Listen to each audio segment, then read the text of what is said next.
वसुदेवसुतं देवं कंसचाणूरमर्दनं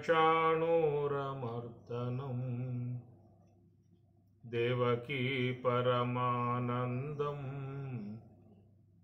कृष्णं वन्दे जगद्गुरुं कृष्णं वन्दे जगद्गुरुम्।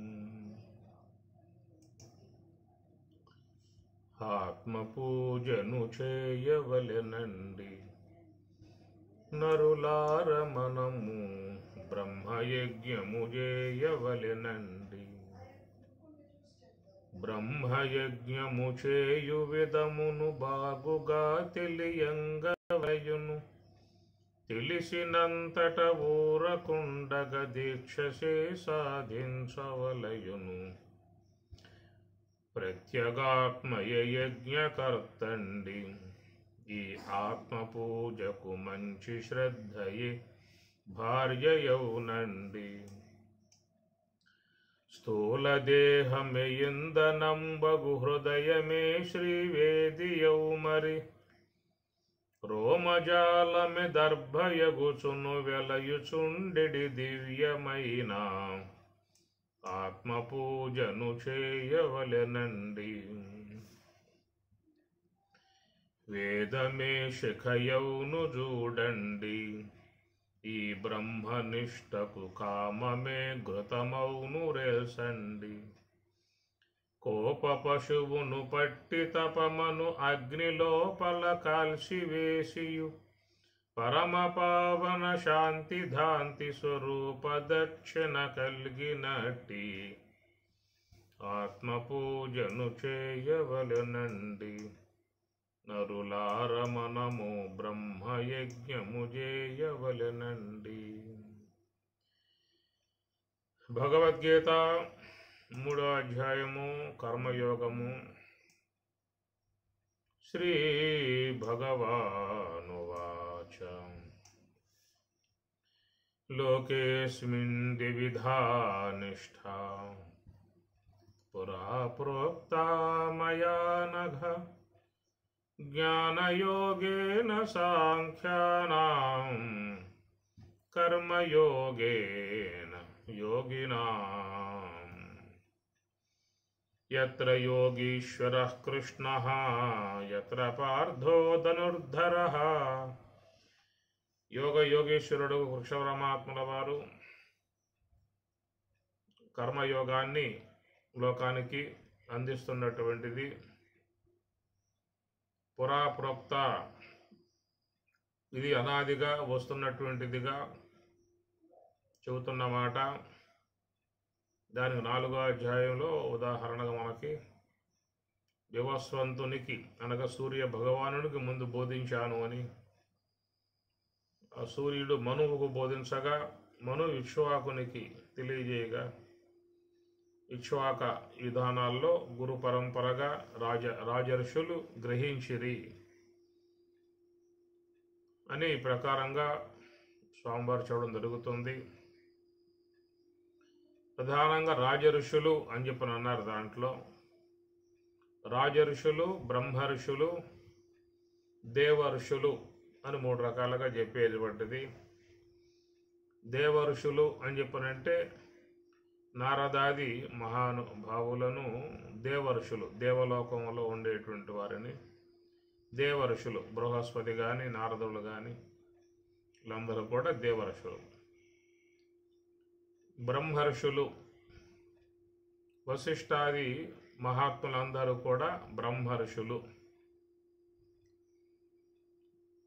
వారు చక్కగా ఈ ధ్యానం ద్వారా స్వరూప అనుభవాన్ని పొందినటువంటి వారు దేవర్షులు, బ్రహ్మర్షులు అని చెప్పేసి. బ్రహ్మర్షులు, బ్రహ్మ ఋషి బ్రహ్మర్షులు సంధి సమాసంలో బ్రహ్మ ఋషి బ్రహ్మర్షులు అని అట్లా వస్తుంది. అందువల్ల మహానుభావుల్ని ఋషులతో పోలిశారు. మహర్షయ సప్త పూర్వే చత్వారో మనవస్తద. మహర్షయ మహర్షులు, బ్రహ్మర్షులు. జ్ఞానస్య పారగమనాత్ ఋషి జ్ఞానంపు తీరమును పొందినటువంటి వారిని ఋషులు అనేదిగా చెప్తారు. వారు అవతల దరి, పారము అంటే అవతల దరి అంటే బ్రహ్మము యొక్క తీరం, ఈ భవసాగరమగు ఇహము నుండి వాళ్ళు ప్రయాణం చేసి బ్రహ్మ తీరానికి చేరుకోవటం అనేటువంటిది అవుతుంది. ఆ తీరానికి చేరాలంటే కూడా చాలా ప్రయాస కలిగి ఉన్న విధానము. వాటిని చక్కగా వాళ్ళు ఏకాంతంగా కూర్చొని సాధించగలిగారు. ఆశ్రమ వాసులందరూ కూడా పెద్దగా పని పాట ఏమి ఉండవు. ఏదో కాస్త కందమూలాదులు, పండ్లు, ఏదైనా కొంచెం ఆహారం భుజించారా, ఎక్కువ సమయాన్ని ధ్యానాన్ని కేటాయించుకోవడానికి అవకాశాలు ఉంటాయి. జీవితంలో ఎంతవరకు మనకి అవసరమై ఉన్నదో అంతవరకే కనుక పెట్టుకున్నట్లయితే మనకు చాలా సమయం మిగులుతుంది. మన సమయాన్ని చాలా అనవసరమైనటువంటి వాట్లకు వినియోగిస్తూ ఉన్నాం. అమితమై ఉన్నటువంటి వనరులు సమకూర్చుకోవటానికి సమయం చాలా ఖర్చు పెడతా ఉన్నాం. మన జీవిత కాలాన్ని వినియోగించే విధానము, వాటి వల్ల ఎన్నిటినో కూడా సమకూర్చుకోవడం జరుగుతుంది. కానీ దానివల్ల ఏమవుతుందంటే జీవితం నష్టపోయినటువంటి వాళ్ళం అవుతాం. విద్ధి నష్టాన్ అచేత సహా అని పరమాత్మ కూడా చెప్పాడు. అచేత సహా, సరైనటువంటి ఆలోచన లేకపోవటం వల్ల, వివేకం లేకపోవటం వల్ల జీవితాన్ని కోల్పోవడం అనేటువంటిది జరుగుతుంది. జడాత్మికమై ఉన్నటువంటి వస్తువులు సమకూర్చుకోవటానికి ఎక్కువ జీవన కాలాన్ని మనం వాటిలకు వినియోగిస్తున్నాం. కాబట్టి మనం జీవితం నష్టపోతున్నాము అనేటువంటి మాటగా భగవద్గీతలో స్వామి చెప్పిన మాట, విద్ధి తెలుసుకొనుము నష్ట అచేత సహా. అచేత సహా అంటే సరైనటువంటి ఆలోచన లేకపోవటం వల్ల, సరైనటువంటి అవగాహన లేకపోవటం వల్ల మన జీవన కాలాన్ని మరి వాటి కోసంగా ఖర్చు చేస్తున్నాము, జీవితాన్ని కోల్పోతున్నాము అనేటువంటి విషయముగా మనం గ్రహించుకోవాల్సి ఉంటుందన్నమాట.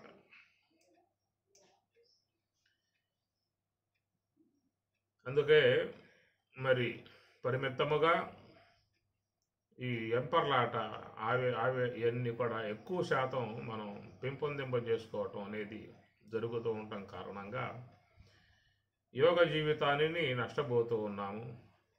అట్లా మనకి బ్రహ్మర్షులు, రాజర్షులు చెప్పుకొచ్చిన విధానంలోనే మరి ప్రజలకు మంచి మార్గాన్ని అందించే విధానం రాజర్షులు అనేది పరమాత్మ ఎక్కడ పేర్కొంటూ ఉన్నాడు. ఇమం వివస్వతే యోగం అనే మాటలో మరి ఏవం పరంపరా ప్రాప్తం ఇమం రాజర్షయో విదుహు, ఇమం రాజర్షయో విదుహు, రాజర్షులు గ్రహించి ఉన్నారు అంటాడు. ఇమం బ్రహ్మర్షయో విదుహు అని చెప్పనవచ్చుగా, ఇమం దేవర్షయో విదుహు అని చెప్పనవచ్చు కదా. కాబట్టి దేవర్షులు అంటే వాళ్ళు దేవలోకంలో ఏదో ఉంటారని చెప్పేసి అని, బ్రహ్మర్షులు అంటే వారు ఏకాంతంగా అరణ్యాలలో ఎక్కడ తపస్సు చేసుకుంటూ ఉండేటువంటి వారు. కాబట్టి సమాజానికి అందాలంటే రాజర్షయ వాళ్ళల్లో ఎక్కువ ఇది రావాలి. రాజులు ఇలాంటి యోగం కలిగి ఉన్నట్లయితే వాళ్ళు సమాజాన్ని శాసిస్తారు. మీరందరూ కూడా ఆచరించాల్సి ఉంటుందని చెప్పేసి అని రాజర్షులలో ప్రవేశించి ఉన్నట్లయితే వాళ్ళు పరిపాలకులు కాబట్టి ప్రజలలో ఆ భావాలని వాళ్ళు ప్రవేశింపజేస్తారు. అందుచేత ఈ పరిపాలకులుగా ఉన్నటువంటి వాళ్ళల్లో మంచి మార్పు రావాలనేటువంటిది ఆ భావంతోనే రాజర్షయో విదుహు అని పరమాత్మ అంటాడు. కనుక వాళ్ళు కనుక బాగా యోగం చేసి తత్వజ్ఞానం కలిగి పరిపాలన చేసినట్లయితే ఆ పరిపాలన విధానం కూడా బాగా ఉంటుంది. తాను ఆచరించేటువంటి మార్గాన్ని ప్రజలలో కూడా ప్రవేశింపజేసే అవకాశం ఉంటుంది. ఆ దృక్పథంతోనే స్వామివారు ఈ రాజకీయం అనేటువంటిది కూడా ప్రవేశింపజేసుకున్నాడు. దేవుడు పార్టీ పెట్టాడు. ఇంకా దేవుడు పార్టీ పెట్టి ఓటేయమని చెప్పని కూడా ఆయన బయలుదేరాడు. అప్పట్లో చాలామందిలో ఏమిటి అబ్బాయి ఈయన వేదాంతం చెప్పి ఆయన ఏదో భగవద్గీత బోధించుకోక ఈ వీధులమ్మటే బయలుదేరి నాకు ఓటే అని చెప్పని ఇలాంటి రాజకీయ విధానాలకి ఎందుకు ప్రవేశించాడు, ఈయన మహాజ్ఞానేనా అని ఆ కాలంలో ఆక్షేపణలు కూడా వచ్చాయి.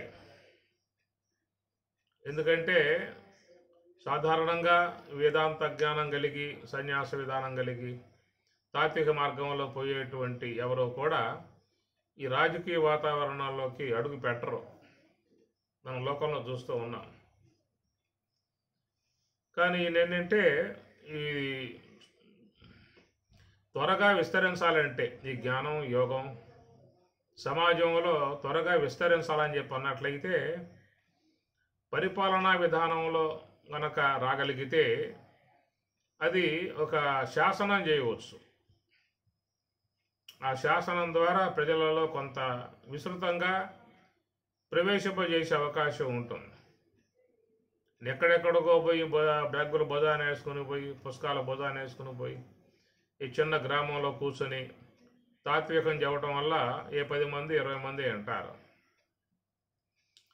అదే కనుక ప్రభుత్వ పరంగా శాసన రూపకంగా పరిపాలనా విధానంలో రాగలిగితే అది కొంత ఈ జ్ఞానం యోగం అందరిలో విస్తృతంగా వ్యాప్తి అయ్యే అవకాశం ఉంటుంది అనేటువంటి ఒక ఆలోచన. రెండవది ఈ పరిపాలకులుగా ఉన్నటువంటి వాళ్ళు కూడా వాళ్ళలో ఇలాంటి తాత్విక ధోరణి ఈ యోగాన్ని రక్షించే విధానం వాళ్ళకు కూడా రాగలిగితే వాళ్ళు కూడా మంచిగా మరి సాత్వికవంతులై పరిపాలన చేసే అవకాశం ఉంటుంది. ఎందుకంటే కృష్ణ పరమాత్మ 4వ అధ్యాయంలో ఇదే విషయం ప్రస్తావించిన విధానం కదా. రాజర్షయ విదుహు అన్నాడు. ఇక్కడేమో పురోక్త అన్నాడు, పూర్వమే చెప్పడం జరిగిందని చెప్పని అన్నాడు. కనుక పురోక్త అనేటువంటి ఎవరని చెప్పానంటే రాజర్షయో విదుహు, రాజర్షులు గ్రహించి ఉన్నారు. అలాంటి వాళ్ళల్లో కనుక మంచి మార్పు రాగలిగితే పరిపాలన బాగా ఉంటుంది. తర్వాత ప్రజలలో కూడా ప్రవేశింపజేస్తారనే కోణములో స్వామివారు దేవుని పార్టీ అనేది పెట్టి ఓంకార పతాకం తీసుకుని బయలుదేరాడు. ఎంతమంది ఓట్లేసి ఉంటారు అనే దానికి చూసినట్లయితే అంతగా స్పందించి ఉండరు. ఎందుకంటే ప్రజలలో ఇలాంటి వాళ్ళకే ఓట్లేయాలనేటువంటి ఒక ముద్ర ఉంది కాబట్టి మరి అలాగా ప్రోత్సహించే విధానం లేకపోవడంతో స్వామివారు మాత్రం తన పోరాటమే ఆపలేదు. పోరాటం చేశాడు, మహాపోరాటం చేశాడు. ఎక్కడెక్కడికో పోయేవాడు, ఎవరి మీదకో పోయేవాడు, పాంప్లెట్లు వేసేవాడు. నువ్వు చెప్పేదంతా కూడా అపమార్గం చెబుతూ ఉన్నావు, వాస్తవం బోధించటం లేదు, ఉన్న విషయం ఒకటి, నువ్వు చెప్పేది ఒకటి. ఇలా చెప్పటం వల్ల అపమార్గంలో పడిపోతారు ప్రజలందరూ కూడా అనే విధానంగా ఆవేదన చెంది ఆయన ఆ కాలంలో ఒంటరి పోరాటమే దాదాపుగా చేశాడు. అది మహాపోరాటం, మహా ఈశ్వరుడు కాబట్టి ఆ పోరాటం చేయగలిగిన విధానము. కనుక ఎవరు ఎట్లా ఏమనుకున్నా ఆయనకేం పట్టించుకునే విధానం ఏమి లేదు. మనం చేస్తున్న పని లోకానికి హితకరమై ఉన్నది, లోకానికి మేలు చేసేదిగా ఉన్నది అనే దృక్పథం తప్ప నన్ను ఈ విధంగా అనుకుంటారేమో, 10 మంది ఈ విధంగా భావించుకుంటారేమో, ఇట్లాగా నన్ను అపార్థాలుగా చేసుకుంటారేమో. ఈ సాధారణంగా లోకంలో మనబోటి వాళ్ళు ఇంతలాగా ఆలోచిస్తాం. ఒక అడుగు వేయాలని చెప్పానంటే 10 రకాలుగా ఆలోచిస్తాం. అందులో సొసైటీ విధానాలకు భయపడే పరిస్థితులు కూడా ఉంటాయి సాధారణంగా. ఆయన అలాంటి భయాలకు తావు లేకుండా తాను అనుకున్నటువంటి అంశాన్ని ముందుకు తీసుకుపోవటమే ఆయన చేసినటువంటి ప్రధానమైనటువంటి అంశం అన్నమాట. కాబట్టి ఈ ప్రకారంగా పరమాత్మ చెప్పిన విధానముగా రాజర్షయో విదుహు, రాజర్షులు గ్రహించి ఉన్నారు అనగా పరిపాలకులు గ్రహించి ఉన్నారనే మాట. అది స్వామిగారు పరిపాలకులలో కూడా ఇది రావాలి, రాజ్యాంగంలో కూడా ఇది రావాలి, రాజ్యాంగ విధానంగా శాసన రూపకంగా రాగలిగితే ఈ బ్రహ్మజ్ఞానము ఈ ధ్యాన విషయము అంతా కూడా చక్కగా వస్తుంది. అనగా జీవితాన్ని మంచి మార్పు తీసుకొచ్చే విధానం ఈ ధ్యానంలో ఉన్నది. దీన్ని చేయటం వల్ల ప్రధానంగా మనస్సు మీద దీని ప్రభావం ఉంటుంది. ధ్యానం అనేది ఏంటంటే మనస్సు మీద ప్రభావం ఉంటుంది. ఒక మనస్సు మాత్రం సరైనటువంటి మార్గంలోకి వచ్చిందంటే శరీరంలో ఉన్న ధాతువులు కూడా సక్రమంగా పనిచేసే విధానం ఏర్పడుతుంది. శరీరంలో ఈ రుగ్మతలు అలాంటివన్నీ కూడా అంతగా ప్రవేశించే అవకాశం ఉండదు. ఎందుకంటే మనస్సు అయితే ఉద్వేగాలకి గురవుతూ ఉంటుందో, ఆవేశాలకు గురవుతూ ఉంటుందో, చింతలకు గురవుతుందో అవి శరీరం మీద, శరీర అవయవాల మీద దాని ప్రభావం చూపుతూ ఉంటుంది. మనస్సే ప్రధానమైనటువంటి కారణం. అన్ని వ్యవహారాలకు మనస్సే. మనస్సు లేకుండా ఏ వ్యవహారం లేదు. అందుచేత దానిని సరైనటువంటి దిశలో పెట్టకపోయినట్లయితే వ్యక్తి అనేక సమస్యలు ఎదుర్కోవాల్సిన పరిస్థితి ఏర్పడుతుంది. చాలామంది నాడు కుటుంబాల్లో కూడా సరైనటువంటి అవగాహన లేక, సరైనటువంటి వాళ్ళల్లో సామరస్యం లేక ఇబ్బంది పడుతున్న పరిస్థితులు మనం లోకంలో చూస్తూ ఉన్నాం. మరి ఆ విధంగా ఉన్నప్పుడు ఈ యోగం అనేటువంటిది ఆ గృహంలో కనుక అందరికీ కూడా అభ్యాసం చేసే విధానం రాగలిగితే వాళ్ళల్లో మంచి మార్పులు వచ్చే అవకాశం ఉంటుంది. మంచి మార్పులు వస్తాయి. కుటుంబంలో పిల్లకాయలు కానీ, భార్యాభర్తలు కానీ సరైనటువంటి మార్పు వచ్చే అవకాశం అనేటువంటిది ఉంటుంది. అందువల్ల యోగం అనేది ఏంటంటే ఎవరో ఇండివిజువల్గా సన్యాసులుగా ఉన్నవాళ్ళు, ఆశ్రమాల్లో ఉండేవాళ్ళు, సాధువులుగా ఉన్నవాళ్ళు వాళ్ళు ఆచరించడం అనే విషయం కాదు ఇక్కడ. ఎందుకంటే బ్రహ్మర్షయో విదుహు అని ఉన్నట్లయితే అది మనకు కాదులేయా, ఇక్కడ ఆశ్రమాలలో ఉండేవాళ్ళంట వాళ్ళు చేసుకుంటారు, వాళ్ళు పోయిందే దానికోసంగా పోయారు కాబట్టి వాళ్ళు ఏకాంతంగా అరణ్యాల్లో ఉన్నారు కాబట్టి అది వాళ్ళు చేసుకోదగినటువంటి అంశం తప్ప అది మనకు కాదని అనుకునే అవకాశం వచ్చేది. అంటే బ్రహ్మర్షులని ప్రస్తావించలేదు. తర్వాత దేవర్షుల్ని ప్రస్తావించలేదు, రాజర్షుల్ని ప్రస్తావించాడు. అంటే ఏంటంటే ఇది చాలా సమాజానికి అవసరమైంది. రాజులు గ్రహించి ఉంటే వాళ్ళ ద్వారా సమాజంలో విస్తరించే అవకాశం ఏర్పడుతుంది. అందువల్ల ప్రతి కుటుంబములో కూడా చూస్తే భక్తి భావన అయితే ఉన్నది. ఈశాన్య భాగంలో పటం పెట్టి ఉదయం లేచి కాస్త పూజ చేసి అశ్వత్థనామాలతో అర్చించి అమ్మవారిని సేవించి స్వామివారిని సేవించి ప్రతి గృహములో ఉంటుంది. ఏదైనా సందర్భాలు వచ్చినప్పుడు ఆచారాలకు పోవటం, దైవ దర్శనం చేసుకోవటం, లేదా రోజువారీ గుడికి పోవటం, ఆ గుడిలో దైవ దర్శనం చేసుకోవడం, నమస్కారం చేసుకోవటం, ఈ ప్రకారంగా ఒక భక్తి తత్వ విధానంగా మనుషుల్లో ప్రవేశించి ఉన్నది. భక్తి భావన అయితే చిన్నప్పటి నుంచి వచ్చింది కాబట్టి మరి నమస్కారం చేయటము, ప్రార్థనలు చేయటము, ఆలయాలకు పోవటం, దండములు పెట్టడం, ఇంకా తీర్థయాత్రల్లో పోయి సేవించటం ఇదైతే ఉన్నది. కానీ దానికంటే ఉన్నతమై ఉన్నటువంటి మెట్టు యోగం. అది రావాలి ప్రధానంగా ఇక్కడ చెప్పే మాట. ఎందుకంటే మీకు భగవద్గీత అనేటువంటిది చూసినట్లయితే స్వామివారు ఈ అంశాన్ని విస్తృతంగా ఆయన ప్రవేశింపజేస్తూ ఉన్నాడు. లోకేస్మిన్ ద్విధా నిష్ఠా పురా ప్రోక్త అస్మిన్ లోకే అనగా ఈ లోకములో చూసినట్లయితే అందరూ కూడా దీన్ని ఆచరించాల్సి ఉంటుందనేటువంటిది భావన. అందువల్ల కుటుంబంలో ఒక భక్తి భావన, ఆరాధన భావన ఎదురికి ఈశాన్య భాగంలో పీఠాలు లాంటివి ఉంటాయి, చేస్తూ ఉంటారు. కానీ దానికంటే ఇంకొంచెం ముందడుగు వేసి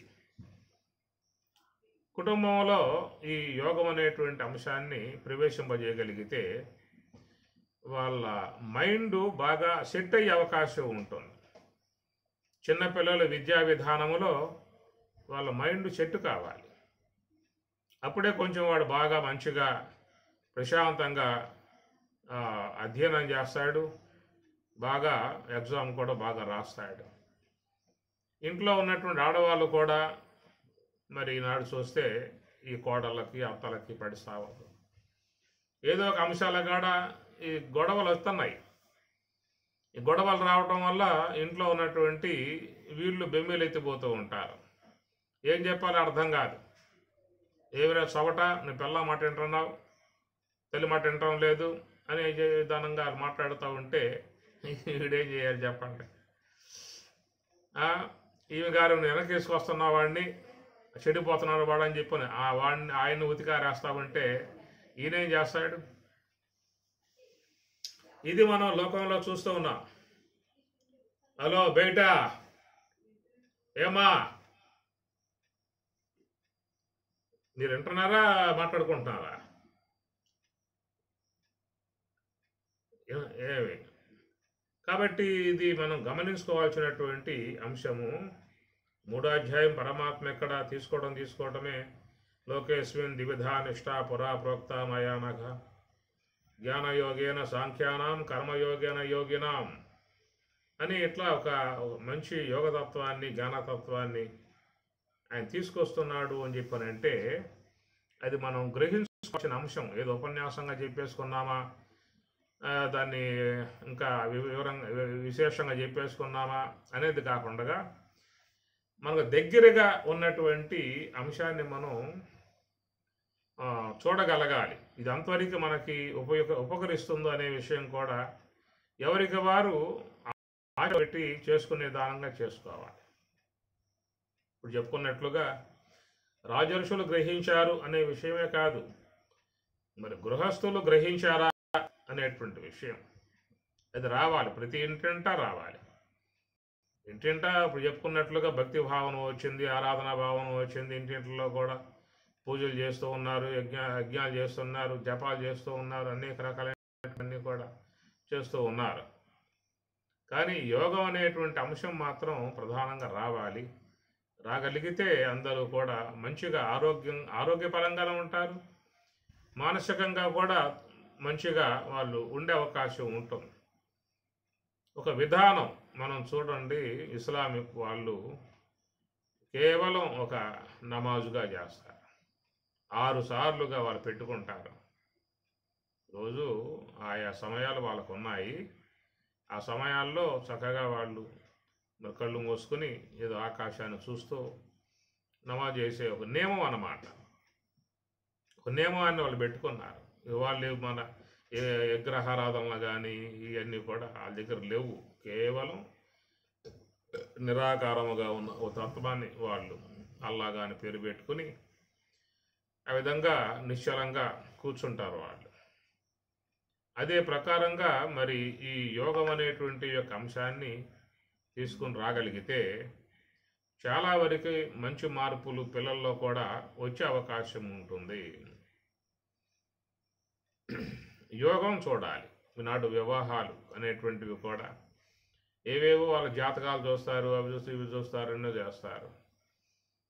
కానీ యోగతత్వం ఏమన్నా ఉందా బాడీలో అని చూడగలిగితే చాలా మంచిగా వాళ్ళ జీవితాలు సెట్ అయ్యే అవకాశం ఉంటుంది.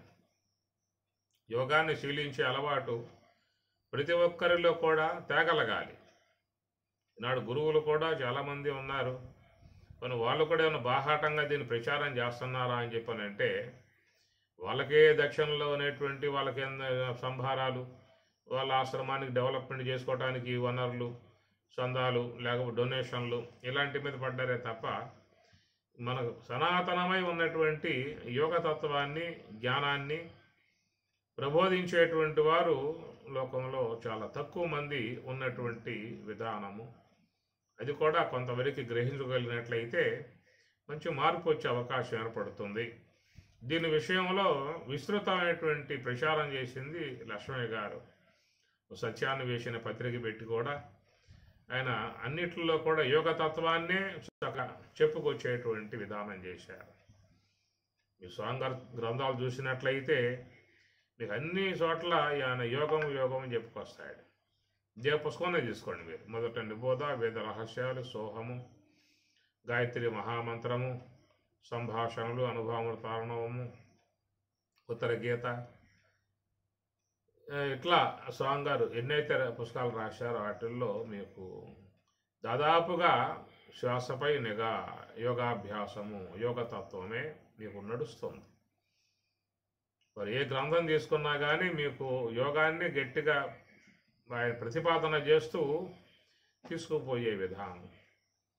ఎవరికి ఉపదేశం చేసినా కానీ అందరికీ కూడా యోగం యొక్క సంబంధ అంశాన్ని ప్రధానంగా వారు బోధించేవారు.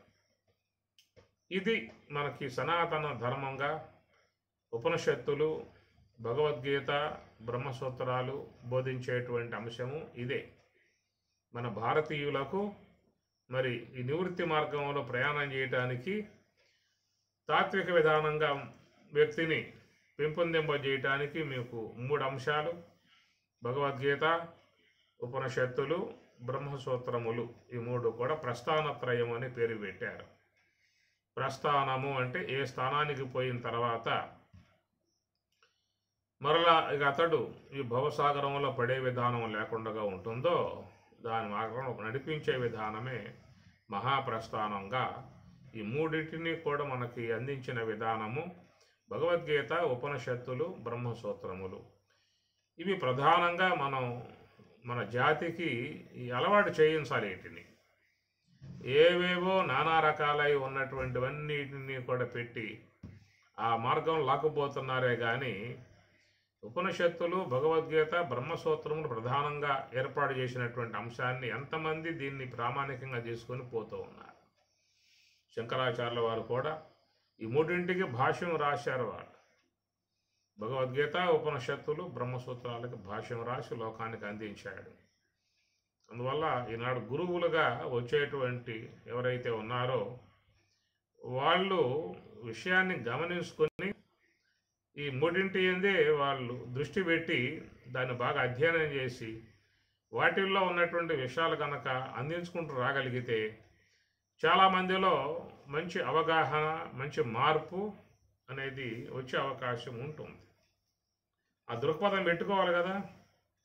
లక్ష్మీ గారు ఒక్కడే పోరాటం చేస్తే ఏమవుతుంది? కాబట్టి ఆయన బాటలో పొమ్మని కాదు, ఉపనిషత్తులు ఏమి చెప్పాయో, భగవద్గీత ఏం చెప్పిందో వాటిని ప్రధానంగా పెట్టుకుని తాత్విక కోణంలో పయనించే వాళ్ళు ఆ లక్ష్యం కలిగే ఉండాలి. కనుక అది చూసినట్లయితే మనం ఈనాడు సొసైటీలో ఆధ్యాత్మిక ప్రచారకులుగా ఉన్నటువంటి వాళ్ళని చూసినట్లయితే ఈ అంశం చాలా కొరవబడింది. వాళ్ళ బోధనలు కానీ వాళ్ళు బోధించేటువంటి అంశాల్లో కానీ ఇది చాలా తక్కువగా ఉంటుంది. ఏవేవో ఒక మాయ అల్లినట్లుగా, మాయ పనినట్లుగా, వల పడినట్లుగా వాళ్ళు చెప్పుకొచ్చి వాళ్ళ వలలో పడేసుకోవటానికి ప్రయత్నం చేస్తారే కానీ వాళ్ళు తరించడానికి యోగ్యమై ఉన్నటువంటి యొక్క అంశాన్ని మాత్రం వాళ్ళు స్పృశించటం లేదు. ఇది ఎంతవరకనే విషయాన్ని ఎవరికి వాళ్ళు కూడా గమనించుకోవచ్చు. వాళ్ళు ఏం బోధిస్తూ ఉన్నారు, లోకానికి వాళ్ళు ఏమిస్తున్నారు, ఏమి ఇవ్వటానికి వాళ్ళు వచ్చారు, అసలు వాళ్ళ ఉద్దేశం ఏమిటి అనే చూసినట్లయితే స్వప్రయోజనం కనబడుతుందే తప్ప లోకోద్ధరణ విధానం మాత్రం మనకి గోచరించదు. అది మనం చూసినట్లయితే స్వరాజ్యాశ్రమం దాంట్లో ఒక లక్ష్యంగా తర్వాత లక్ష్మయ్య గారు తర్వాత కాలంలో వచ్చినటువంటి వాళ్ళు కూడా అదే మార్గాన్ని వాళ్ళు అనుసరించి బోధించినటువంటి విధానము. కాబట్టి ప్రకారముగా యోగతత్వం అనేటువంటిది మనకి స్వామి చెప్పినట్లుగా మహర్షులు, దేవతలు అందరూ కూడా దాన్ని పాటిస్తూ వస్తున్నదే మనకి శాస్త్రాలలో బోధిస్తున్నటువంటి అంశం. అనగా దేవాది దేవతలు కూడా దాన్నే అనుసరిస్తూ ఉన్నటువంటిదిగా మన గ్రంథాలు బోధిస్తూ ఉన్నాయి. మరి కృష్ణ పరమాత్మల వారు ఈ చెప్పేటువంటి యోగం తాను అనుష్ఠించి కదా బోధించింది. పంచాత్మికంబైన పవనంబు నిగృహీతమైనది, భవదింద్రియంబులు మనమునందాగబడ్డది, అవియును నదియును బుద్ధియందు దిగించి శుద్ధమైన నాలవ తెరవున లోలతారహితములుగాగా అన్నియును సంకలితములుగా నంచేత క్షేత్రజ్ఞునందు గూర్చినవాడ ఈ పరమ ధ్యానమేమి కథన నొలసెనొకలోకమునకు కొండొక్క వింత లేక విస్మయము బొందెనామది వినగనర్హమేని వినిపింపని. చూసినట్లయితే మరి కృష్ణపరమాత్మల వారు తాను ఆ అనుష్ఠానాన్ని శీలించాడు. తను ఏదైతే అనుష్ఠించాడో మరి ఆ మార్గాన్ని మీకు భగవద్గీతలో ఆయన బోధించిన విధానం ఇవన్నీ కొంచెం గమనించుకోగలగాలి. బ్రహ్మర్షులు అన్నాం, దేవర్షులు అన్నాం. దేవర్షులే కాదు, దేవతలు అందరూ కూడా ఋషి విధానంగానే వాళ్ళు పయనించిన విధానం. మనం ఎవరినైతే ఆరాధనా భావనగా పెట్టుకున్నామో, ఎవరి పట్ల భగవద్భావన పెట్టుకున్నామో వాళ్ళందరూ కూడా ఇదే మార్గాన్ని అవలంబించినట్లుగా మనకి శాస్త్రాలలో ఉన్నటువంటి అంశం. మౌన వ్యాఖ్య ప్రకటిత పరబ్రహ్మతత్వం యువానం వరిశిష్టాంతే వసదృషిగణై ఆవృతం బ్రహ్మనిష్టై. పరమశివుడు ఆయన మరి ఎట్లా ఉన్నాడు అనే మాటకి బ్రహ్మనిష్టై, బ్రహ్మనిష్ట అన్నారు. ఏమి కరకలిత చిన్ముద్రమానందమూర్తిం. కరకలిత, కర అంటే చెయ్యి, ఆ చేతి యందు మరి చిన్ముద్రధారి చక్కగా ఆయన గారు ఎప్పుడు కూడా తపస్సులో మునిగి ఉన్న విధానం పరమశివుడు. ఇది అందరూ కూడా గమనించుకోవాల్సిన అంశం. ఏంటంటే అంతలేక ఎవరో కూడా ఆ మనస్సు పెట్టి చూస్తాం లేదు. అది రాగలిగితే ఎంతటి ఉపయోగాన్ని జీవితంలో పొందవచ్చో ఎవరికి వారు గమనించుకోవచ్చు. కనుక దేవతలు మనం ఆరాధించేవారు, మన అభిషేకాలు చేస్తాం, ఆరాధిస్తాం, అష్టోత్తరాలతో పూజ చేస్తాం, సహస్రనామాలతో పూజ చేస్తాం. ఈ విధంగా చేస్తున్నటువంటి మనం ఏ దేవత అయితే ఉన్నాడో ఆ దేవత ధ్యానం చేస్తూ ఉన్నాడు, ఆ దేవత ధ్యానం చేస్తూ ఉన్నాడు. అప్పుడు మనం ఏం గ్రహించుకోవాలి? అదే మనం ఆరాధించే దేవతే ధ్యానంలో కూర్చున్నాడు కాబట్టి మనం కూడా ఆయన బాటలోనే ప్రయాణం చేయాలి అనేది రావాలిగా ముఖ్యంగా. అది ఉపనిషత్తులు, బ్రహ్మసూత్రములు, భగవద్గీత ప్రస్థానత్రయాన్ని ప్రధానంగా పెట్టుకుని సమాజానికి బోధించినట్లయితే అందరూ చాలా వరకు దాదాపుగా యోగతత్వాన్ని శీలించే అవకాశం ఏర్పడుతుంది. దానివల్ల మంచి మార్పు అనేది కొంటూ కూడా వస్తుంది. కుటుంబాల్లో ముఖ్యంగా కలహాలు లాంటివి తగ్గిపోతాయి. అందరూ కూడా ప్రశాంతముగా మరి జీవితాన్ని జీవించే అవకాశం ఏర్పడుతుంది. ఇట్లాగా మరి రుక్మిణి అమ్మవారు కృష్ణపరమాత్మల వారిని మిక్కుటముగా అపేక్షించింది, ఆయన్ని వరించింది. ఆయనకంటే ముందుగానే తమ్ముడు రుక్మి పెట్టుకున్నాడు అన్నం, వాడు శిశుపాలుడికి ఇచ్చి వివాహం చేయాలని చెప్పని అనుకున్నాడు. కానీ ఆమె గారు యోగీశ్వరుడై ఉన్నటువంటి కృష్ణ పరమాత్మల వారిని ఆమె ప్రగాఢంగా అపేక్షించింది. ఇది రావాలి. యువకులలో కూడా యోగతత్వాన్ని శీలించే విధానముగా ఉన్నటువంటి వాళ్ళుగా మరి వాళ్ళలో ఒక చక్కటి అనుబంధం రాగలిగితే వాళ్ళ జీవన విధానం కూడా మంచిగా మార్పుగా వచ్చే అవకాశం ఉంటుంది. మరి పరమశివుడు చూస్తే నిరంతరముగా యోగమునందు ఉండేటువంటి విధానం. మనకి దేవతలలో చూస్తే పరమశివుడు ఎప్పుడూ కూడా ధ్యానం చేసే విధానం. అంటే ఆ మహానుభావుణ్ణే ఈ దాక్షాయినిగా ఉన్నటువంటి ఆమె అపేక్షించింది. కనుక ఆయనకేమి లేవు. సాధారణంగా ఎవరైనా సంపదలు ఉన్నాయా, వాళ్ళకి ఐశ్వర్యాలు ఉన్నాయా, అదేం చేస్తూ ఉన్నాడు, ఏమి ఐశ్వర్యం ఉందా బాగా అని చూసే విధానం దక్షుడు చూశాడు. అట్లా చూశాడు దక్షుడు. కానీ దాక్షాయిని మాత్రం తనకు కావాలనేటువంటి యొక్క విధానములో ఆయన యోగం శీలిస్తూ ఉన్నాడు, ధ్యానం బాగా చేస్తూ ఉన్నాడు. అది ఆమె గారికి ఇష్టమై ఉన్నటువంటి అంశముగా ఆమె పరమశివుణ్ణి వరించి ఆయనకు చెంత చేరింది. ఆ తర్వాత కాలంలో కూడా మళ్ళా ఆమె తపస్చేసి ఏది హైమవతిగా వచ్చి తపస్చేసి మళ్ళా శివుణ్ణి పరమశివుణ్ణి ఆమె చేరుకున్న విధానం. ఎందుకంటే ధ్యానపరుడైన గారు ఎప్పుడు ధ్యానం చేసేస్తాడు, జ్ఞానముతో ఉన్నవాడు. ధ్యానము జ్ఞానము రెండు ఉన్న విధానం. ఆ విధంగా ఉన్నటువంటి విధానములో ఉన్నటువంటి కలయికలు పరమశాంతి పరమానందాన్ని జీవితంలో పొందటానికి మంచి అవకాశాలు లాంటివి ఉంటాయి. అందువల్ల ఈ పరమాత్మ స్వామివారు చెప్పేటువంటి ఈ యోగతత్వం అనేటువంటిది అందరిలో, కుటుంబంలో కానీ పిల్లల్లో కానీ మంచి మార్పు కనుక రాగలిగితే వాళ్ళ జీవితాలు మంచిగా బాగయ్యే అవకాశం ఏర్పడుతుంది. కాబట్టి లోయస్మిన్ ద్విధానిష్ట పురా ప్రోక్త మయా నఘ జ్ఞానయోగేన సాంఖ్యానాం కర్మయోగేన యోగినాం. ఈ చెప్పేటువంటి యోగాన్ని అందరూ పాటించే విధానంగా రావాలి. తన కుటుంబంలో ఉన్నటువంటి వాళ్ళ చేత కూడా దీన్ని చక్కగా ఆచరింపజేసే విధానముగా రాగలిగితే అలాంటి జీవితాలు ధన్యమవుతాయి, పావనమవుతాయి. యోగం ద్వారానే పవిత్రమయ్యే అవకాశం ఉంటుంది. పవిత్రానాం పవిత్రం యో మంగళానాంచ మంగళం అని చెప్పారు. పవిత్రానాం పవిత్రం యో మంగళానాంచ మంగళం. ఎందుకంటే శ్వాస అనేది ఈశ్వర స్వరూపముగా చెప్పారు కాబట్టి ఆ శ్వాసతో మనస్సు ఉండటం వల్ల మనస్సులో ఉన్నటువంటి మాలిన్యాలన్నీ కూడా తొలగిపోతాయి. కనుక పవిత్రానాం పవిత్రం యో, ఎప్పుడు మనసులో కల్మషాలు తొలగిపోయాయో ఆ మనస్సులో గమనించండి దైవీ సంబంధమై ఉన్న గుణాలు ప్రవేశిస్తాయి.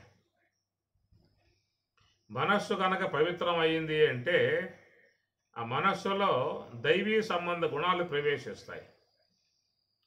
మనస్సులో అవిద్యాదులు పెరిగిపోయి ఉన్నట్లయితే దానివల్ల ఆశ్రయ సంబంధమై ఉన్న గుణాలే దాంట్లో నివాసం ఉంటాయి. ఎందుకంటే ఒక పదార్థం మురిగిపోయింది అంటే ఆ మురిగిన పదార్థం నుండి వచ్చేటువంటి ఆ స్మెల్ కూడా దుర్గంధమే వస్తుంది. పవిత్రమై ఉన్నటువంటి వస్తువుల నుంచి చక్కటి సుగంధం వస్తుంది. అట్లాగా మనస్సు అనే దాంట్లో ఎప్పుడైతే మాలిన్యాలు మొత్తం కూడా కడగబడతాయో దాంట్లో విద్య అనేది ఏర్పడ్డప్పుడు విద్యా సంబంధముగా ఉన్నటువంటి దైవీ గుణాలు దాంట్లో నెలకొనే పరిస్థితి ఉంటుంది. అలాంటి గుణాలు పెంపొందింపజేసుకున్నప్పుడు ఆ గుణాలతో జీవించినప్పుడు వాళ్ళ జీవన విధానం ఎట్లా ఉంటుందనే విషయాన్ని కూడా మనం చూసుకోవాల్సి ఉంటుంది. కానీ ఈనాడు చూసినట్లయితే మరి అవిద్యా సంబంధమై ఉన్నటువంటి కల్మషాలు ఉన్నప్పుడు లోపల ఆశ్రయ సంబంధమై ఉన్న గుణాలు ఏవైతే ఉన్నాయో అవి ఎక్కువగా కామ క్రోధ లోభ మోహ మద మత్సర ఈశ దంభో దర్పోభిమానశ్చ క్రోధ పౌరుషం ఏవచ అగనంచ అభిజాతశ్చ పార్థ సంపదం ఆసురీం అని స్వామి చెప్పినట్లుగా అలాంటి మరి ఆ గుణాలు అట్లాగే పెట్టుకుని కనుక వ్యవహారం చేసినట్లయితే అది ఇంట్లలో సుఖశాంతులతో జీవితం గడుపుకునే అవకాశాలు మాత్రం ఉండవు. అందువల్ల ఇది ప్రతి ఒక్కరూ కొంతవరకు ఆలోచించాల్సిన అంశము, ఎవరికి వారు ఆలోచనతో చేసుకోవాల్సినటువంటి అంశము. దానివల్ల ఏమవుతుందని చెప్పనంటే జీవితాలు మంచిగా ప్రశాంతముగా ఆనందకరముగా అందరూ కలిసికట్టుగా ఆప్యాయతగా అనురాగాలుగా మంచి భావనగా సద్భావనగా సాగిపోయినట్లయితే అవి చల్లగా మెల్లగా నావ ఒడ్డుకు చేరుకున్నట్లుగా ఆ సంసార జీవన విధానాలు కూడా ప్రశాంతంగా సాగుతాయి. అందువల్ల యోగం అనేటువంటిది భగవద్గీతలో స్వామి గారు చెప్పారు. మేము చదివాం. ఒక అంధ అనుకరణ ఆ విధంగా వెళ్ళిపోతుంది తప్ప ఎవరికి వారు మనసు పెట్టి చూసే ప్రయత్నం చేయటం లేదు. కాబట్టి ఈ విషయముగా మరి ప్రబోధకులుగా ఉన్నవాళ్ళు ప్రధానంగా గ్రహించుకుని వాళ్ళు కనుక చేయగలిగితే చాలా మందిలో మార్పు వచ్చే అవకాశం ఉంటుంది. ఇప్పుడు రాజర్షయ రాజులు గ్రహించిరి అని చెప్పి అన్నాడు. అలాంటి రాజులు ఆ కాలం ఎప్పుడు వెళ్ళిపోయారు, వాళ్ళు ఇప్పుడు లేరేక. ఇప్పుడున్న పరిపాలకులంతా చూసినట్లయితే ఏమన్నా వాడిలో జ్ఞానం ఉందా, భగవద్గీత శ్లోకం అన్నా వచ్చా వాడికి, ఏదో భాగవతం పద్యం అన్నా వస్తుందా వాడికి, వాడేమో కొంచెం ధ్యానం చేసేవాడుగా ఉన్నాడా అని చెప్పానంటే మీరు టార్చ్ చూడండి.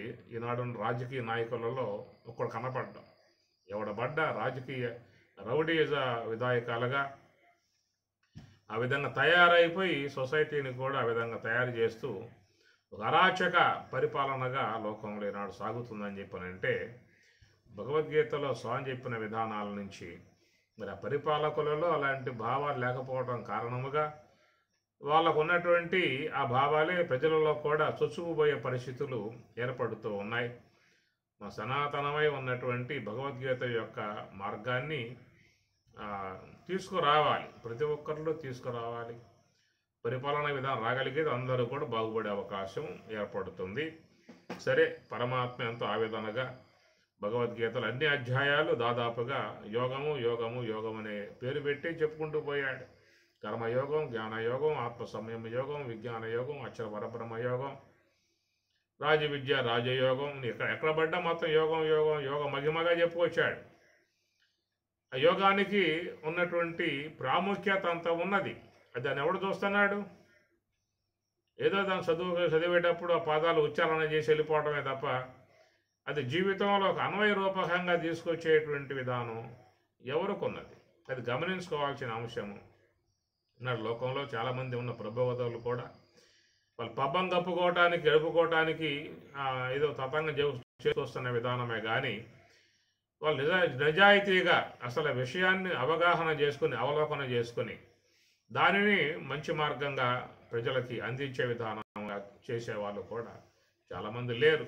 అది మనం బాఘాటంగా చెప్పుకోవచ్చు ఆ విషయాన్ని. సరే, పరమాత్మ ఇక్కడ లోకేస్మిన్ ద్విధా నిష్ఠ పురా ప్రోక్త మయానఘ జ్ఞానయోగేన సాంఖ్యానం కర్మయోగేన యోగినాం అని చెప్పని తెలియజేస్తూ న కర్మణాం అనారంభాత్ నైష్కర్మ్యం పురుషో అశ్నుతే నచ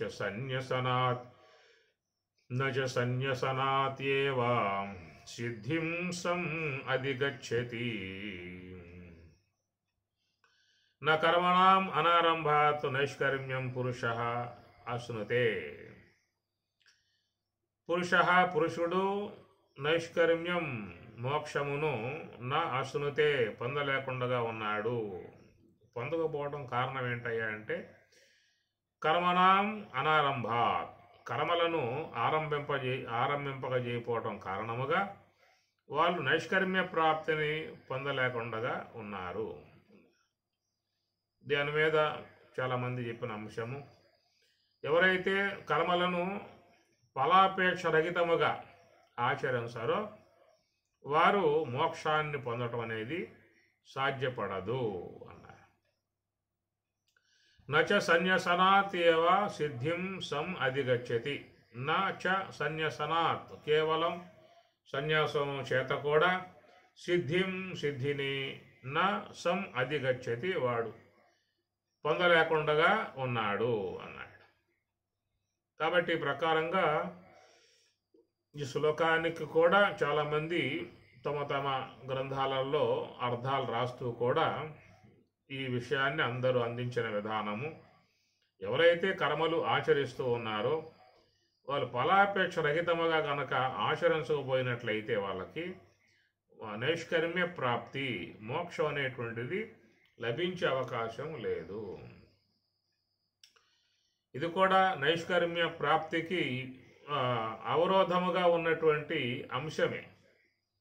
సరైనటువంటి ఒక దృక్కోణం లేని కారణంగా ఆ శ్లోకానికి అర్థ వివరణ ప్రకారంగా వాళ్ళు అందించినటువంటి విధానం. ఫలాపేక్ష రహితముగా కర్మలు ఆచరించు అనేటువంటి మాట జీవితంలో ఎంతవరకు సాధ్యమవుతుందనే విషయాన్ని కూడా చూసుకోవాల్సి ఉంటుంది. అపేక్ష లేకుండా కర్మ ఆరంభం అనేది ముఖ్యంగా ఉండదు. ఎవరు ఏ కర్మను ప్రారంభించినా అపేక్ష అనేటువంటిది పెట్టుకుని ఆరంభం చేస్తారు.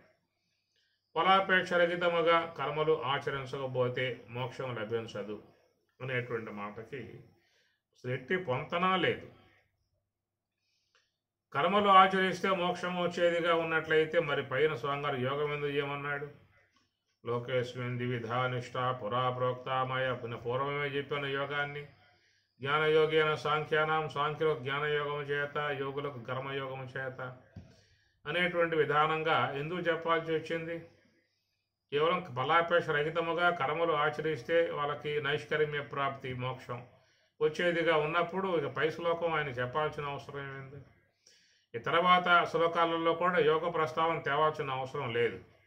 ఎందుకంటే సిద్ధాంత విధానముగా ప్రతిపాదన ఉన్నప్పుడు మరి రెండో అంశం ద్వారా ఎట్లా కలిగే అవకాశం ఉంటుంది? అందులో నైష్కర్మ్యం అనే మాట కేవలం మోక్షస్థితి, మోక్షస్థితి, బ్రాహ్మీ స్థితిగా చెప్పవచ్చు. నైష్కర్మ్యం అంటే బ్రాహ్మీ స్థితి. నిష్కర్మ అన కర్మ లేని విధానం. కర్మ లేనిది ఎక్కడ అంటే బ్రహ్మములోనే. మిగతా చోట్లంతా కూడా కర్మ అలముకునే ఉన్నది. కర్మ లేకుండా విశ్వంలో ఎక్కడా లేదు. బ్రహ్మాయేన కులాలవత్తు నియమితో బ్రహ్మాండ బాండోదరే విష్ణు ఏన దశావతార గహనే క్షిప్తో మహాసంకటే రుద్రో ఏన కపాలపాని పుటకే భిక్షాటనం సేవతే నిత్యం బ్రాహ్మ్యతి గహనే తస్మై నమః కర్మనే అంటారు. బ్రహ్మాయేన కులాలవత్తు నియమితో బ్రహ్మదేవుల వారు కొమ్మరివాడులాగా అనే ఘటాలు, దేహ ఘటాలు చేసే మన కర్మలో ఆయన ఉన్నాడు అని చెప్పని. విష్ణు దశావతార గహనే విష్ణు అయితే ఈ దశావతారములు ఎత్తేటువంటి విధానంగా ఆయనకున్నటువంటి కర్మ విధానంగా చెప్పుకొచ్చారు.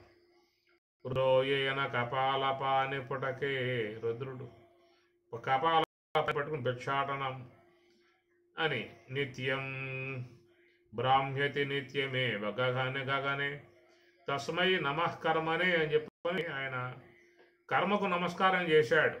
ఓ కర్మదేవత నీకు నమస్కారమ్మా అన్నాడు. నువ్వు ఎవరిని వదలలేదు, నువ్వు బ్రహ్మని వదల్లా, విష్ణువుని వదల, శివుణ్ణి వదల్లా. ఇక త్రిమూర్తులే ఆ కర్మ విధానం ఉన్నప్పుడు ఇక మిగతా దేవతల విషయం ఏం చెప్పాలి? అందరూ కర్మరాశిలో ఉన్నట్లే. అందుచేత మరి నిష్కర్మ అనేది చూసినట్లయితే కర్మ లేని విధానం ఎక్కడా అని చూస్తే ఈ కర్మ లేని విధానం ఒక బ్రహ్మమునందు మాత్రమే అన్వయం అవుతుంది. కర్మ లేని తనం, ఏ కర్మ లేని విధానం బ్రహ్మము. అందువల్ల బ్రహ్మము నిష్కర్మ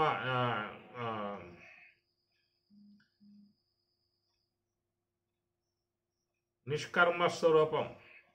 కారణం ఏంటంటే కర్మ అనేది గుణాలను బట్టి ఏర్పడుతుంది. సాత్విక, రాజసిక, తామసిక ఈ మూడు గుణాల విధానమే కర్మ. రజకర్మని భారత. కాబట్టి ఈ సాత్విక సంబంధ కర్మలు కానీ, రజోగుణాత్మిక కర్మలు కానీ, తమో గుణాత్మిక కర్మలు కానీ, ఈ మూడు విధాల కర్మలు మనం లోకంలో చూస్తాం. సమస్త మానవులలో ఈ మూడు విధాన కర్మలే ఉంటాయి. కొంతమంది సాత్విక సంబంధ విధానంగా ప్రవర్తిస్తారు. ఇంకా కొద్దిమంది రజోగుణ ప్రకోపాలతో ఎక్కువగా వాళ్ళ జీవన విధానం గడుస్తూ ఉంటుంది. ఇంకా కొద్దిమంది చూస్తే తామసిక గుణ విధానాలుగా వాళ్ళు ప్రవర్తించే విధానంగా ఉంటుంది.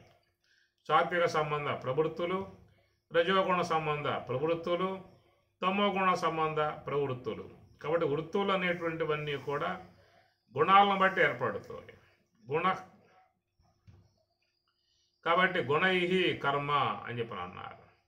ఈ మూడు గుణములు అనేటువంటివి ఎవరయందు ఉన్నాయంటే విశ్వంలో సమస్త జీవులలో ఉన్నాయి, సమస్త దేవతలలో కూడా ఉన్నాయి. సాత్విక సంబంధ దేవతలు, రజోగుణాత్మిక దేవతలు, తమో గుణాత్మిక దేవతలుగా కూడా చెప్పుకొస్తారు. కాబట్టి ప్రకారముగా గుణములు లేకుండా ఉన్నది ఏదైనా ఉన్నదా అంటే దాన్ని గుణాతీతుడు బ్రహ్మము అని చెప్పారు అన్నారు. కాబట్టి గుణరహితమై ఉన్న స్వరూపం, కాబట్టి గుణాతీతమై ఉన్న స్వరూపం కనుక దాంట్లో ఏ కర్మ చెప్పే అవకాశాలు లేవు. నిష్క్రియుడు అన్నారు. అలాగా మరి నిష్క్రియుడైనటువంటి కర్మలేని విధానంగా ఉన్నటువంటి ఆ బ్రహ్మము యొక్క స్వరూప స్థితిలో ఉండటమే నైష్కర్మ్యము అని అర్థం వస్తుంది. నైష్కర్మ్య సిద్ధి అని చెప్పి అన్నారు. నైష్కర్మ్య సిద్ధి అనేది మనం సురేశ్వరాచార్యుల వారు గ్రంథం కూడా అందించాడు, నైష్కర్మ్య సిద్ధి అని చెప్పేసి. అందుచేత ఇది కేవలం బ్రాహ్మీ స్థితి. నైష్కర్మ్యం పురుష న అశ్నుతే, పురుషుడు నైష్కర్మ్య ప్రాప్తిని న అశ్నుతే పొందలేడు అని స్వామి చెబుతూ ఉన్నాడు. దానికి ఏంటంటే ముందెత్తుగా మొదటి పాదంలో కర్మణాం అనారంభాత్ అనటం కారణముగా అందరూ ఈ అర్థం తీసుకున్నారు. కర్మలు మీరు ఆచరిస్తున్నారా, ఆచరించే కర్మలు ఫలాపేక్ష రహితముగా ఉన్నాయో లేవో చూసుకున్నారా, ఫలాపేక్ష రహితముగా ఉండగలిగితేనే మీకు నైష్కర్మ్య ప్రాప్తి కలిగే అవకాశం అనేది ఉంటుంది అనే మాట అందరూ అన్ని గ్రంథాలలో కూడా ఇదే భావాన్ని అందించిన విధానము కనుక ఈ విషయంలో కొంచెం పరిశీలించినట్లయితే, దీన్ని మనసుతో చూసినట్లయితే అందరికీ కూడా తేడా తెల్లగా విషయాలు అర్థమవుతాయి. కానీ అంతలక్క ఎవరో కూడా చూసే ప్రయత్నం చేయరు. వాళ్ళు చెప్పారు అంతవరకే దాన్ని మనం గ్రహించుకుని ముందుకు పోవటమే భావం ఉంటుందే తప్ప దాన్ని ఎవరికి వారు ఎంతవరకు ఇది జీవితంలో అన్వయం అవుతుంది, ఎంతవరకు సాధ్యమవుతుంది అనేటువంటి విషయ కోణంలో ప్రవేశించారు. అందుచేత ఫల అపేక్ష లేకుండా కర్మ అనేది చేయటం అంటే ఎట్లా సాధ్యమవుతుంది? ఎవరైనా పని ఆరంభం చేశారు అంటే దానికి ముందే దేనికోసం చేస్తున్నాం అనేది వాళ్ళల్లో ఉంటుంది. అందువల్ల అపేక్ష లేకుండా కర్మ అనేటువంటిది ఎవరూ కూడా చేసే అవకాశాలు ఉండవు. కాబట్టి ఈ మరి నైష్కర్మ్య సిద్ధి ఇంకేదైనా వాళ్ళు ఉత్తమ లోకాలకు పోతాడు, లేకపోతే ఉత్తమ గతులు ఉత్తమ దేహాలు పొందుతాడు అనే మాటలుగా చెప్పినట్లయితే ఇది సరిపోతుంది. అనగా ఫలాపేక్ష రహితముగా కర్మలు ఆచరించినట్లయితే వాళ్ళకు మంచి ఉత్తమ జన్మలు వస్తాయి, లేదా ఉత్తమ లోక ప్రాప్తి కలుగుతుంది అనే విషయంగా కనుక చూసినట్లయితే సరిపోతుంది. అక్కడ కొందరు తీసుకోవచ్చు. ఫలాపేక్ష రహితం అంటే ఇతరులకు మేలు చేసే విధానముగా, ఇతరులకు ఉపకారం చేసే విధానముగా, ఇతరులను మంచి మార్గంలో తీసుకుపోయే విధానముగా ఉన్నవన్నీ కూడా కర్మలు. కాబట్టి అలాంటి కర్మలు ఆచరించినప్పుడు వాళ్ళకి రాబోయే ఫలితం ఏంటంటే ఉత్తమ లోకాలు కానీ, ఉత్తమ జన్మలు కానీ, ఉత్తమ భోగాలు సుఖాలు అనేటువంటివి కానీ అంతవరకు చెప్పుకోవటానికి కొంతవరకు అన్వయం అయ్యే అవకాశం ఉంటుంది. కానీ ఏకంగా ఇక్కడ స్వామివారు నైష్కర్మ్యం అనేటువంటి పదాన్ని వాడేశాడు. ఇక నైష్కర్మ్యం అని చెప్పనంటే దాని అర్థం ఏమిటి? అది కూడా తీసుకోవాలి. ఇది నైష్కర్మ్య పదం వాడగానే ఆ విధంగా పోవటం కాదు. నైష్కర్మ్యం అనే పదం అనేది బ్రహ్మము యొక్క ప్రాప్తి స్థితిని సూచించేదిగా ఉన్నది. ఇక్కడ నైష్కర్మ్యం నిష్కర్మ సంబంధమే నైష్కర్యం అంటారు. ఇది ఆది వృద్ధిది. సంస్కృత పదాల్లో ఆది వృద్ధి అనేది ఏర్పడుతుంది. వికుంఠ సంబంధాన్ని వైకుంఠం అంటారు, నిష్కర్మ సంబంధం నైష్కర్మ్యం అంటారు. అట్టనే అనేక పదాలలో కూడా మనకి ఆది వృద్ధి అనేది ఏర్పడుతూ ఉంటుంది. కాబట్టి నిష్కర్మ అంటే కర్మ లేనటువంటి విధానం ఒకటి ఉన్నది. అది కేవలం బ్రాహ్మీ స్థితి. ఆడ జ్ఞానేంద్రియ సంబంధ కర్మలు, కర్మేంద్రియ సంబంధ కర్మలు, మనోబుద్ధ్యాది సంబంధ కర్మలు ఏవి ఎక్కడ లేవు. అది లేకపోవటమే నైష్కర్మ్యముగా చెప్పేటువంటి మాటకు అర్థం. ఇవన్నీ పూర్తిగా ఆగిపోయి ఉన్నటువంటి పరిస్థితి ఎక్కడ అంటే అది యోగ సమాధి అనేదిగా చెప్తూ ఉన్నారు. నిర్మలం తం విజానీయాత్ షడూర్మి రహితం శివం ప్రభాశూన్యం మనఃశూన్యం బుద్ధిశూన్యం నిరామయం సర్వశూన్యం నిరాభాసం సమాధిస్తస్య లక్షణం.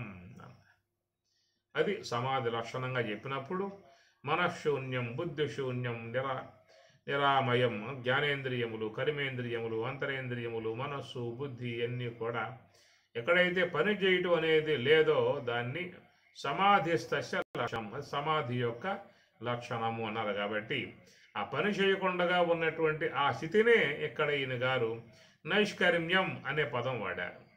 అక్కడేమో సమాధిస్తస్య లక్షణం అన్నారు, సమాధి యొక్క లక్షణము అన్నారు. ఇక్కడ స్వామివారు నైష్కర్మ్యం అనే పదం వాడారు. దాదాపుగా రెండు కూడా ఒకే విధానం కలిగి ఉన్నాయి. నైష్కర్మ్యం అంటే కర్మ లేదు. కర్మ అంటే ఏమిటి? జ్ఞానేంద్రియములు, కర్మేంద్రియములు, అంతరేంద్రియాలు వాటి సంబంధమై ఉన్న వ్యవహారాన్ని కర్మ అని చెప్పని అంటారు. అవన్నీ లేకపోవడమే నిష్కర్మ అనే అర్థం వస్తుంది. నిష్కర్మ సంబంధం నైష్కర్మ్యం అనే మాట వస్తుంది.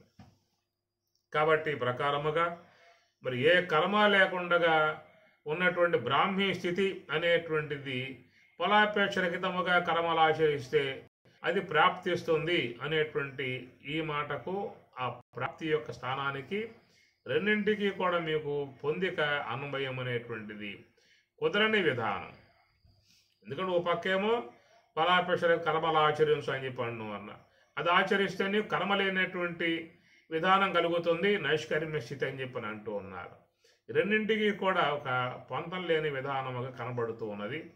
అయినా కానీ చాలామంది ఆ అంశాన్ని ఈ విధంగానే చెప్పుకుంటూ వెళ్ళిపోయారే తప్ప దాంట్లో ఉన్నటువంటి సారస్వతాన్ని ఎవరో కూడా దర్శించే ప్రయత్నం మాత్రం చేయలేదు. ఓం సహనావతు సహనౌ భునక్తు సహ వీర్యం కరవావహై తేజస్వినావధీతమస్తు మా విద్విషావహై. ఓం శాంతి శాంతి శాంతి. హరి ఓం తత్సత్. ఓం